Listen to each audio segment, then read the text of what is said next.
Haunting photos taken inside mental asylums of decades past. Harrowing photos look inside mental asylums of the 19th and 20th centuries and reveal just how disturbing their conditions once were. And for centuries right up until the present day, in some places the quality of most mental asylums, at least those in the European tradition, revealed little degree of civilization at all. It wasn't until the very end of the 18th century that just a few doctors in France and England, including Philippe Pinel and William Tuke, first brought forth the then revolutionary notion of doing away with chains and corporal punishment. It wasn't until England's Lunacy Act of 1845 that a government first officially designated the mentally ill as actual patients in need of treatment. And it wasn't until the middle of the 19th century that France, England, and the United States first established public, state-run asylums with government oversight and committees in place to investigate abuses, the full extent of which will never be truly known. Of course,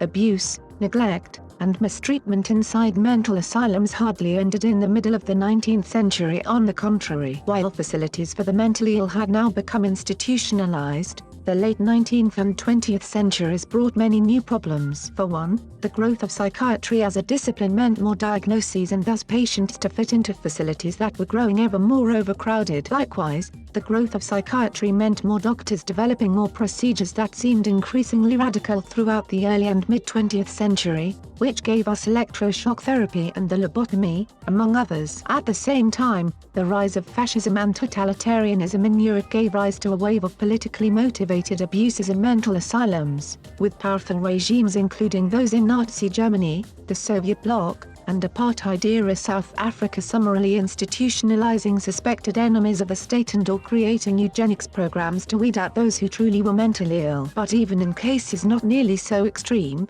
even in the garden variety mental asylums, a term itself that has now fallen out of favor, of 20th century Europe and America, the institutional conditions were often startling by today's standards. Lobotomies performed with repurposed ice picks, patients chained to concrete slabs, children in straitjackets tied to radiators, and worse. Let the harrowing photos return you to a comparatively benighted era in psychiatric care, one that wasn't actually all that long ago.